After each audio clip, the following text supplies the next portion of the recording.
2024 की last Fortnite बाकी है यहाँ पर। 2024 ठीक ठाक साल रहा। मिड कैप और स्मॉल कैप ने काफ़ी आउट परफॉर्मेंस दिखाई, 30% के मूव दिखाए। निफ्टी भी 12% चला, हालांकि सेकंड हाफ काफ़ी वॉलेटाइल रहा। 2025 कैसा रहेगा, इस पर बातचीत करने के लिए दीपक शनॉय जुड़े हैं हमारे साथ, कैपिटल माइंड के founder and CEO. Deepak ji, good afternoon. 2025 के थीम्स के बारे में बात करेंगे, लेकिन इससे पहले हम एक थीम जिसकी बात कर रहे थे वो थी एफएमसीजी, और एक एक्सपेक्टेशन ये है कि ये वाला क्वार्टर भी शायद वॉश आउट क्वार्टर रहे और कई कंपनियों के लिए तो शायद Q2 से भी खराब रहे। ऐसे में एफएमसीजी एज अ स्पेस, क्योंकि एक मार्केट का बड़ा पिलर है, इस पर आपका क्या व्यू होगा, और सेलेक्टिवली कोई स्टॉक जो आप बाय करेंगे इस डिक्लाइन में? थैंक्स अनुज जी। इनफैक्ट मुझे ये लग रहा है कि आई थिंक एफएमसीजी में जो चेंजेस आ रहे हैं वो इसलिए आई थिंक आ रहे हैं, ये नहीं कि इंडिया कम कंज्यूम कर रहा है, पर अब इंडिया इंडिया के पास ज़्यादा ब्रांड्स हैं और ज़्यादा अपॉर्चुनिटीज़ हैं कंज्यूम करने के, कि जो बड़ी कंपनीज हैं उनकी जो ब्रांड सबसे ज़्यादा बिकती थी पहले, उनमें चेंजेस आ गए हैं। और एक दो चेंजेस जो ये स्विगी और ब्लिंकिट की वजह से जो उन्होंने, मतलब क्विक कॉमर्स की वजह से उन्होंने चेंजेस करे हुए हैं। लोग अपने घर में इतनी इन्वेंट्री नहीं रखते हैं जितने कि वो कहते हैं कि अर्बन सिटीज में एटलीस्ट कि 10 मिनट में आ ही जाएगा, तो हम 10 kg वाला सामान क्यों ले, हम तो 2 kg एक बार या फिर 1 kg एक बार में स्पेंड कर यूज करेंगे। तो उस हिसाब से हम 1 kg का ही हम लोग ऑर्डर करते जाएंगे, और उससे क्या होता है कि इन्वेंट्री का जो दबाव है वो रिटेल स्टोर या फिर क्विक कॉमर्स वाले स्टोर पे पड़ जाता है। और एफएमसीजी कंपनीज को इफेक्टिवली अपनी इन्वेंट्रीज मतलब अपने सेल्स कम करने पड़ते हैं, क्योंकि इतना इन्वेंट्री स्प्रेड होता नहीं है। तो ये 2-3 क्वार्टर आई थिंक ये थोड़ा और रहेगा इस टाइम पे भाई, जिस तरह से मार्केट जा रही है। लेकिन रूरल में भी उतना रिकवरी देखने को नहीं मिल रहा है जितना कि हमने सोचा था कि इलेक्शन के बाद आएगा, एटलीस्ट लार्ज एफएमसीजी कंपनीज में। मेरे हिसाब से ये है कि आई थिंक अभी के लिए तो आई थिंक उनको सहना पड़ेगा। इन कंपनीज में ज़्यादा डेट नहीं है, और उनको एटलीस्ट 1-2 क्वार्टर में उनकी सेल्स में रिलैक्सेशन होगी। प्रॉब्लम एक्चुअली ये है कि हमने इनकी वैल्यूएशंस बहुत ज़्यादा बढ़ा दी हैं। तो 80 टाइम्स अर्निंग्स देते थे, 60 टाइम्स अर्निंग्स देते थे, तो उस हिसाब से आई थिंक अब 50 या 40 के करीब हो गई हैं। और जब 30 करीब हो जाएंगी तब आई थिंक नॉर्मल वैल्यूएशन के लेवल पे आ जाएंगे, और उस टाइम पे आई थिंक खरीदना बेटर होगा। लेकिन हम मुझे ये नहीं लगता कि हमें कभी भी इन कंपनीज को 80 टाइम्स अर्निंग्स देनी चाहिए आगे जाके भी। गुड आफ्टरनून दीपक। इस समय मार्केट में आपकी अप्रोच क्या रहेगी, क्योंकि ना इतना चर्न देखने को मिला है। आप अपने मनी को कैसे मैनेज कर रहे हैं? क्या फ्लोज पर इम्पैक्ट आया है आपके लिए, या फिर लोग ज्यादा फोन करके पूछ रहे हैं कि ना, बिकॉज नॉर्मली वो जब एनएसडीएल की स्टेटमेंट आती है, October was a very painful month, नवंबर में थोड़ी सी स्थिति बेहतर देखने को मिली। How are you approaching the rest of the coming months of this fiscal, क्योंकि वॉलेटिलिटी अपने चरम पर आ चुकी है और वो हर फ्राइडे का अलग ही गेम है, थर्सडे फ्राइडे का। Yes, I think Thursday Friday का जो गेम था, आई थिंक बाद में ये ट्यूसडे थर्सडे का हो जाएगा। लेकिन ये जो वॉलेटिलिटी आई है फरवरी, सॉरी अक्टूबर नवंबर में, वो नॉर्मल है। 10-11% के करीब निफ्टी गिरी है। इनफैक्ट स्मॉल कैप और मिड कैप भी 10-11% ही गिरे हैं एज अ पोर्टफोलियो। तो ये तो नॉर्मल ही होना चाहिए, लेकिन हमने कभी लाइक 1.5 साल के लिए देखा नहीं था, तो शायद लोग थोड़ा सा डर गए थे। पर हमें जो यूजली हमारे साथ जो होता है, हम पीएमएस जो चलाते हैं, उसमें यूजली इंक्वायरीज करंट कस्टमर से बढ़ जाती हैं कि क्या और डालें, क्योंकि मार्केट गिर गया है। लेकिन नई इंक्वायरीज थोड़ी सी स्लो डाउन हो जाती हैं। ये तो नॉर्मली है। आई थिंक ओवर टाइम जैसे मार्केट रिकवर होगा तो फ्लोज भी रिकवर होंगे। हमारे फ्लोज उतने ज्यादा अफेक्ट नहीं हुए, क्योंकि छोटा सा, मतलब सिर्फ 2-2.5 हज़ार करोड़ का हमारा पीएमएस है। पर बड़े पीएमएस में हमने ज्यादा, और बड़े म्यूचुअल फंड्स में भी हमने काफी डिफरेंस देखा हुआ है कि कुछ म्यूचुअल फंड्स में काफी रिडेम्पशंस आए हैं, और बाकी आई थिंक फिर भी काफी स्ट्रांग है। Last month 35,000 crores was invested in mutual funds by retail. तो ये नहीं है कि रिटेल इन्वेस्ट नहीं कर रही है, बस आई थिंक अपने प्रोपोर्शंस को कुछ फंड्स में ज्यादा डाल रही है, कुछ फंड्स में कम। लेकिन मुझे ये लगता है कि आगे जाके जो स्पेस होगी, जैसे स्टॉक मार्केट में ही जैसे आपने कहा कि एफएमसीजी उतना अच्छा नहीं कर रही है, आईटी काफी वीक है, फार्मा में भी आई थिंक थोड़ा सा स्लो डाउन आने लगा है रिसेंटली प्राइसेस में। लेकिन ऐसा भी है कि कुछ कंपनीज बहुत अच्छा कर रही हैं, चाहे आप सेमीकंडक्टर स्पेस देख लीजिए, केन सेमीकंडक्टर, डिक्सन या ऐसी कंपनीज, या फिर आप डिफेंस स्पेस देख लीजिए, जैसे कि माजगांव डॉक वापस 5,000 के ऊपर पहुंच गया है।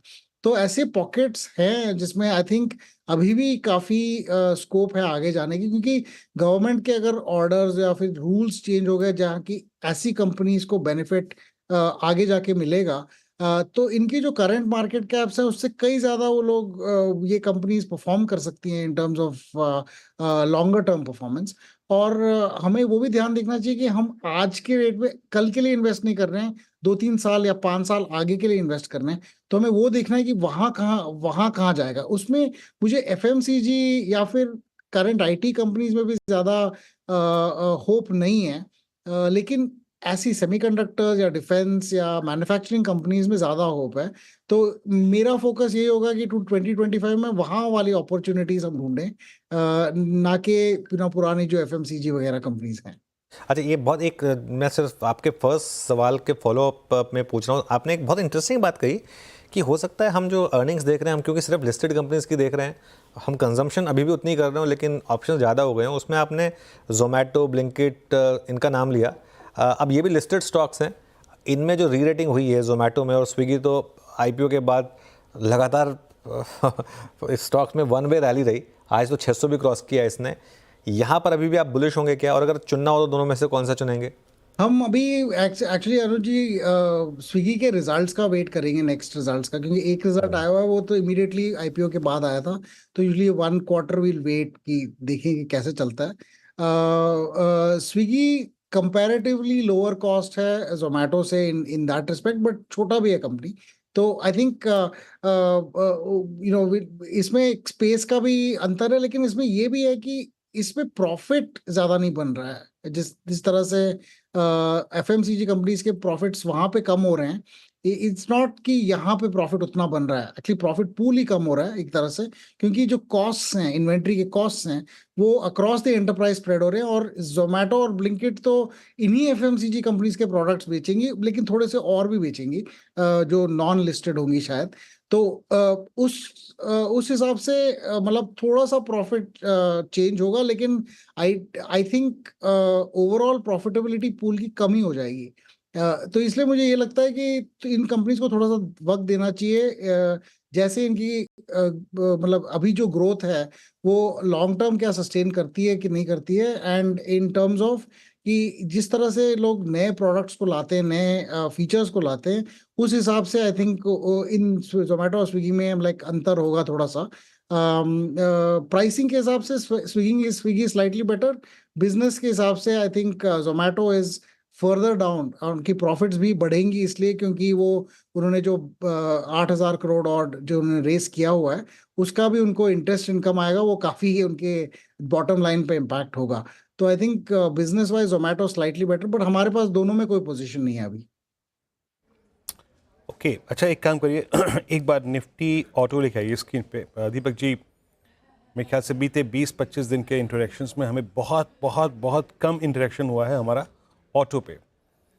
आप लोगों के जो चैनल चेक्स हैं या फिर आप लोगों के जो ग्राउंड रियलिटीज चेक जो हुए हैं आपके द्वारा, उसमें क्या इन्वेंट्रीज में कमी आई है या फिर जो ईयर एंड सेल्स होती हैं उससे कुछ पुश मिला है? अल्टीमेटली मेरा प्रश्न ये है कि क्या Q3 नंबर्स इतने अच्छे होंगे कि ये ऑटो सेगमेंट में कुछ आपको बाइंग नज़र आए? ऑटो पे आपका टेक, और या फिर अगर मैं कुछ इसमें भी धड़े कर दूं, जैसे two wheeler space, passenger vehicle space, commercial vehicle segment, आप ज़्यादा कहाँ इंटरेस्टेड है? आई थिंक अभी तो मुझे लग रहा है कि टू व्हीलर स्पेस में थोड़ा इंटरेस्ट ज्यादा रहेगा in comparison with four wheeler. हालांकि हमारे पास जो पोजीशंस हैं वो फोर व्हीलर्स पे है और कमर्शियल पे, मतलब M&M is our pick here. Commercial is very interesting. I think इसमें लॉन्ग टर्म बहुत मतलब इंक्रीज होगा जैसे वो डेडिकेटेड फ्रेट कॉरिडोर आता जाएगा। I think some of the linkages for DFC जब उसकी बारी आएगी, तो people will have to upgrade to container level vehicles on and जो अभी के जो ट्रक्स हैं उनको मतलब चेंज करके they have to get trucks that are able to transport containers. ये आई थिंक इसमें शॉर्ट टर्म बेनिफिट रहेगा नेक्स्ट 1.5-2 years के लिए for companies like M&M and Tata. इसमें फिर वॉल्वो भी है, पर वो अलग से। लेकिन एक और चीज है कि जिस तरह से अभी टू व्हीलर स्पेस चल रहा है, उसमें मूवमेंट टू इलेक्ट्रिक काफी इंटरेस्टिंग हो रहा है अभी। फिलहाल हमने पहले देखा था कि बहुत ज्यादा था, लेकिन वो ट्रेंड अभी थोड़ा सा कम हो गया है। वो पेट्रोल वाली टू व्हीलर्स अभी I think they have made a comeback. So I think two-wheeler space में there may be some interesting moves from both Bajaj and TVS. Hero ने कुछ दिखाया नहीं है अभी तक। In the four-wheeler space, I haven't seen some major things, but M&M के जो नए मॉडल्स आए हुए हैं उनमें काफी डिमांड देखने को मिली है, लेकिन अभी तक उसकी सप्लाईज उतनी ज्यादा इंक्रीज नहीं हुई है। स्पेशली द BE6E BE उन्होंने जो इलेक्ट्रिक व्हीकल्स लॉन्च करनी है, उसमें आई थिंक काफी इंटरेस्ट आएगा। लेकिन अभी तक तो मुझे ये मतलब कुछ दिखा नहीं है कि sales have increased magnificently in terms of registrations. I think अभी बुकिंग्स ही हुई हैं। कमर्शियल व्हीकल्स में I think tractors will do really well, trucks will do well in the next year 2025 और 2026 में। So we have position, I think उस हिसाब से पोजीशनिंग अच्छी होगी। लेकिन इस स्पेस में आई थिंक 4 साल हो गए, काफी एक्सपेक्टेशंस बनी हैं, पर अभी तक वो एक्सपेक्टेशंस रियलिटी में नंबर्स में नहीं आई हैं। आई थिंक होपफुली 2025 में आए। दीपक, के आजकल CDMO प्लेस पर काफी ज्यादा चर्चा हो रही है ऑन द फार्मा साइड। कोई स्टॉक, कोई बंच ऑफ स्टॉक्स जो आपने आइडेंटिफाई किए हो, जो आपके शायद पोर्टफोलियो में है, जिसकी आप चर्चा कर सकते हैं? अभी तो हमने एक्चुअली पोजीशंस लेना हमने स्टार्ट करना था, लेकिन ये जो बायोसिक्योर एक्ट का जो चेंज आया हुआ था उसकी वजह से हमें लग रहा है कि थोड़ा सा मडल होगा स्पेस। इसलिए कि जो चाइना ने डिसाइड किया है कि जिस तरह से वो रिटेलिएट करेंगे टैरिफ्स के अगेंस्ट, वो रिटेलिएशन होगी कि उन्होंने ऑलरेडी गैलियम और 2-3 और मिनरल्स के उन्होंने एक्सपोर्ट कंप्लीटली बैन कर दिए हैं। उस बैन से क्या होगा कि अमेरिका एरोस्पेस के मटेरियल्स को, मतलब उसमें गैलियम काफ़ी लगता है और it's a very important material, और वो 75% अपना इंपोर्ट्स चाइना से करती है। Aerospace material, semiconductors, missiles and all that, इसमें काफ़ी इस मटेरियल का यूज़ होता है। और अगर चाइना ने कम्प्लीटली बंद कर दिया तो US के मतलब प्रोक्योरमेंट में प्रॉब्लम आएगी, और उन्हें उस हिसाब से I think they also said कि ये बायोसिक्योर एक्ट को डाइल्यूट कर दिया जाए।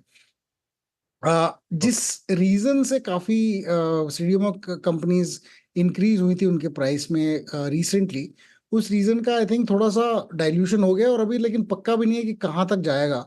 तो हम will wait for Trump to come in the US, और उस हिसाब से जिस तरह से वो एक्शंस लेते हैं उसके बाद हम शायद सेटअप करेंगे पोजीशंस।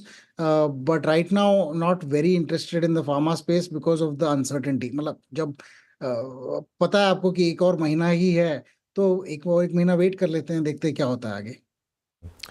अच्छा दीपक जी, बॉम्बे स्टॉक एक्सचेंज अब 5700 पर, अनलिस्टेड मार्केट में NSE का प्राइस जो है वो कम बोनस 8000 क्रॉस कर गया है। ये जो एक्सचेंजेस में शानदार तेज़ी, MCX का शेयर देख लीजिए, 1 साल पहले 1800 2000 का हुआ करता था, आज 6000 प्लस। क्या व्यू रहेगा यहाँ पर? एक्चुअली हमारे पास कुछ थे, आई रिग्रेटेड, क्योंकि हमने BSE 4000 में बेच दिया था, और हमें लगा था कि कुछ प्रॉब्लम होने वाला है, बट कुछ हुआ नहीं ज़्यादा। और इनफैक्ट ये जो F&O का जो डेट था November 20th, उसके बाद भी हमने देखा कि अबाउट 30% मार्जिन, 30% वॉल्यूम्स कम हुए हैं ओवरऑल। उसमें BSE का इम्पैक्ट थोड़ा सा कम है कंपेयर टू NSE। लेकिन मुझे लगता है कि ये जो रेवेन्यू कम होगी इसकी वजह से वो काफ़ी 25-30% कम होगी उनकी F&O रेवेन्यू इस साल। एंड कैश वॉल्यूम्स इंक्रीज हुए हैं, बट उसका उनको उतना ज़्यादा फायदा नहीं होगा, क्योंकि कैश वॉल्यूम्स में भी उनको ये बोला गया है कि अक्टूबर ऑनवर्ड्स ब्रोकर्स को वो इतना ही चार्ज, जितना वो चार्ज करें ब्रोकर्स उतना ही दिखा सकते हैं अपने कस्टमर्स को। पहले कोई ग्रेडेड सा सिचुएशन था जहां कस्टमर्स को ब्रोकर ज्यादा चार्ज करते थे पर एनएससी उनको डिस्काउंट देती थी। उस हिसाब से दोनों एक्सचेंजेस ने अपने अक्टूबर से charges for stock market transaction मतलब कैश ट्रांजैक्शंस वो थोड़े से कम किए थे। तो उसका रैशनलाइजेशन और ये एफएनओ की वजह से इन दोनों के रेवेन्यूज में I think both NSC and BSc इनकी रेवेन्यूज कम होंगी। तो अभी मार्केट तो बहुत स्ट्रांग ही है पर मुझे एक बार उसका इम्पैक्ट देखना पड़ेगा, उसके बाद हम डिसाइड करेंगे कि कितना एक्चुअली इम्पैक्ट हुआ था और प्रॉफिटेबिलिटी में क्या चेंज है। इस बार उनका शायद एक रिलीफ होगा कि अगर वॉल्यूम्स कम हो गए तो उनका जो सेटलमेंट गारंटी फंड का कंट्रीब्यूशन है वो भी शायद कम हो जाए। उसकी वो एक तरह से यूजुअली इस क्वार्टर में आ जाता है, अक्टूबर टू दिसंबर क्वार्टर में, कि एक बड़ा सा कंट्रीब्यूशन होता है, उसमें प्रॉफिट कम हो जाते हैं, तो वो एक पॉजिटिव इम्पैक्ट हो सकता है। आई थिंक ये सब देखने के लिए हमें इस क्वार्टर के रिजल्ट्स देखने पड़ेंगे। बट प्राइस काफी अच्छा है। Price I feel like I missed run. जो 4000 से 5700 हुआ था उसमें हम शायद वो मिस कर गए, पर हमारे पास इसमें काफी इंफ्रास्ट्रक्चर प्लेस हैं, सीडीएसएल और few other places are also there, जिसमें काफी इंक्रीज देखने को मिला है। तो फोमो इज रियल दीपक, उस लिहाज से कई लोगों को होता है, आप पर बीती भी है इस स्टॉक के जरिए। अच्छा, रियल्टी कंपनियों पर अब आपका क्या नजरिया है, क्योंकि गिरते बाजार में इन स्टॉक्स में एक अच्छा खासा मोमेंटम है। हम पिछले हफ्ते बात भी कर रहे थे और डिमांड में बिल्कुल कोई कमी नहीं है। क्या मार्केट एंटिसिपेट कर रहा है कि अगले साल जब वो फरवरी में रेट कट आएगा शायद डिमांड और फ्यूल हो सकती है? वैसे सच बताओ हर्षदा जी, ये जो डिमांड रियल एस्टेट की है उसकी कभी रियल एस्टेट शेयर्स में मतलब उनके फंडामेंटल्स में समहाउ ज्यादा इम्पैक्ट नहीं होता है। वो एक तरह से वो दिखाते जाते हैं कि हम लोग कुछ सेल्स कर रहे हैं ये कुछ, बट इन द एंड वो जो कैश फ्लोज आते हैं वो कहीं और चला जाता है और वो समहाउ उनकी आरओईज उतनी ज्यादा अच्छे बढ़ती नहीं है ओवर टाइम। सो इसकी उसकी वजह से I think short term play होगा। इसमें काफी लाइक बॉम्बे और बैंगलोर सेंट्रिक प्लेज शायद बहुत अच्छा करेंगी। दिल्ली में I think there is a lot of supply and वहां पे हमने सुना है कि काफी मतलब प्राइस स्टैग्नेशन हो गया एक तरह से। पर मुंबई और बैंगलोर में we are still seeing a lot of good sales. I don't have any positions अभी रियल एस्टेट में। हमने कहा कि will wait again for results before we take a call. But interesting, क्योंकि स्टॉक प्राइसेस काफी मोमेंटम में दिख रही हैं और शायद हमारे मोमेंटम पोर्टफोलियो में आ जाए कुछ ऐसी कंपनीज, स्पेशली वैसे रियल एस्टेट प्ले तो नहीं है जहाँ पे डेटा सेंटर्स हैं वगैरह, तो ऐसी कंपनीज में हमने ज्यादा इंटरेस्ट देखा हुआ है। एटलीस्ट हियर हमें लग रहा है कि long term scope of growth बहुत बहुत अच्छा है, जहाँ पे कंपनीज ऐसी कंपनीज डेटा सेंटर्स का बिजनेस मतलब अपना इंक्रीज कर रही है फुटप्रिंट वर्सेस प्योर रेजिडेंशियल। अच्छा दीपक जी, इस बार की जो इंडियन होटल्स के नंबर्स थे और मोर आई थिंक इम्पॉर्टेंट है कि उन्होंने जो विज़न प्रोवाइड किया 2030 का, ये ऐसी ही तेज़ी और ऐसा ही स्ट्रॉन्ग कन्विक्शन आपको किसी और होटल स्टॉक पे है क्या? और इस पुश को पूरे के पूरे और हमारी नई आई थिंक जो ट्रेवल्स और टूरिज़्म की जो हमारी नई आई थिंक जो पोस्ट कोविड आदतें हैं उसको देखने के बाद होटल्स में आपका प्रेफर्ड स्टॉक क्या है? I mean not exactly Indian hotels, और कोई मिड कैप में, एविएशन में, और या फिर जीएमआर एयरपोर्ट्स पे आपका टेक? जो जीएमआर एयरपोर्ट्स तो हमने हमारे पास नहीं है। We haven't analysed the stock in detail. But hotels में कह सकता हूँ हमारे पास दोनों इंडियन होटल्स हैं और ईस्ट इंडिया होटल्स भी है, ओबेरॉय। सो इंडियन होटल्स हमारे मोमेंटम पोर्टफोलियो में काफी अच्छा कर रहा है। I think demand is quite good, although there is some lower demand in Goa this time perhaps, but हमने जहाँ तक देखा है everything is going full almost everywhere and prices काफी बढ़ गई हैं, फिर भी डिमांड कम नहीं हुआ है। ओबेरॉय का ये है कि उन्होंने जो अभी उनकी गोवा में कोई प्रॉपर्टीज है ही नहीं, तो दो बना रहे हैं अभी। एक आई थिंक उन्होंने कॉन्ट्रैक्ट पे लिया हुआ है, एक उनके पास लैंड है जहाँ पे ग्रीनफील्ड वो होटल सेटअप करेंगे 2027-28 के। And they are setting up properties in Jamnagar Bombay and I think Dubai और समथिंग लाइक दैट. सो ये जो एक्सपेंशन है, ओबेरॉय की फुटप्रिंट काफी छोटी है, तो 5-6 होटल्स अगर बढ़ाते हैं तो काफी परसेंटेज वाइज काफी इंक्रीज आता है लॉन्गर टर्म में. And Oberoi is absolute top level premium. So when premium properties are selling, then anything in expansion by Oberoi, तो आप कह सकते हैं कि उनकी भी डिमांड काफी हाई ही होगी. तो इन दोनों कंपनीज में, Indian hotels and Oberoi, I think both of them should do very well in the long term. Indian hotels is may be little more expensive क्योंकि उनका फुटप्रिंट और बड़ा है, और आप उनका ब्रांड भी मतलब काफी मशहूर है एक तरह से. वो जैसे जैसे अपनी प्रॉपर्टी फुटप्रिंट इंक्रीज करते जाते हैं, उनको एक थोड़ा सा प्रीमियम मिलता है ज्यादा उनके उनके ब्रांड नेम पे. लेकिन ओबेरॉय का ब्रांड नेम बहुत अच्छा है, लेकिन बहुत छोटा है इन कंपैरिजन फुटप्रिंट की वजह से. तो हमें हमें लगता है कि इन दोनों पे अगर हम बड़ी और छोटी में लें पोजीशंस, तो इन दोनों में हमारी पोजीशंस होंगी. लॉन्ग टर्म में I think Indian tourism will just increase like crazy. आप चाहे प्रीमियम सेगमेंट देख लो, चाहे नीचे इकोनॉमी सेगमेंट देख लो, या फिर आप प्योर बिजनेस ट्रैवल भी देख लो. इंडिया में बहुत डिमांड होगी for the next 10 years for travel, tourism and business accommodation. Okay Deepak ji, बहुत बहुत शुक्रिया, आप इस कार्यक्रम में शामिल हुए. सभी सेक्टर्स पे बहुत खुल के और बहुत अच्छी से बातचीत हुई आपसे आज. बहुत बहुत शुक्रिया. अब आते हैं निफ्टी पे 24,338. दैट